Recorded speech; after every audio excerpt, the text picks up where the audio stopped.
आज आपण इथे मुलांच्या डब्यासाठी इथे छान अशी मस्त रेसिपी बनवणार आहोत। श्रावणी घेवडा आणि बटाटा। पटकन होते, वेळ पण याला काही फार लागत नाही, खायला पण खूप टेस्टी लागते। नक्की ट्राय करा। आपण हा बटाटा घेवडा तेलामध्ये आपण छान फ्राय करून घेतलेला आहे, त्याच्यामुळे त्याची टेस्ट आहे ना अतिशय चविष्ट लागतो। श्रावणी घेवडा कट करून घेतलेला आहे, त्यानंतर इथे बटाटा पण असा आपण ज्याप्रमाणे आपण काचऱ्या बनवतो ना त्याचप्रमाणे इथे कट करून घेतलेला आहे। याची आपण तेल टाकून घ्यायचं। जो हा घेवडा आहे ना तो ॲड केलेला आहे। नेहमी बनवतो ना त्यापेक्षा थोडीशी वेगळ्या प्रकारे आपण इथे बनवत आहोत आणि चव पण त्याची खूप टेस्टी लागते।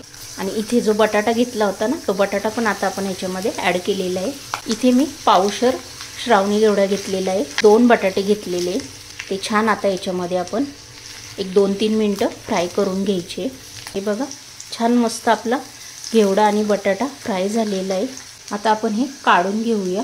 त्याच्यामध्ये मी इथे अर्धा चमचा तेल ॲड केलेले आहे। इथे अर्धा चमचा मोहरी टाकून घेतलेली आहे, थोडेसे जिरे ॲड करायचे।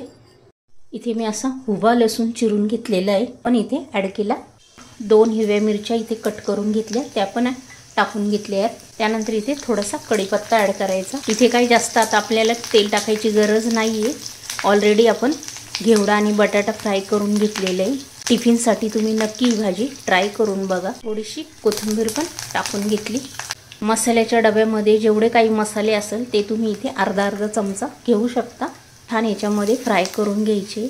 लगेच आपण जे फ्राय केलेलं होतं ना ते इथे ॲड करून घ्यायचे, मिक्स करून घ्यायचे। थोडंसं इथे पाण्याचा शिंतोडा मारून घेतलेला आहे। ही रेसिपी आवडली असेल ना पटकन लाईक करून घ्या।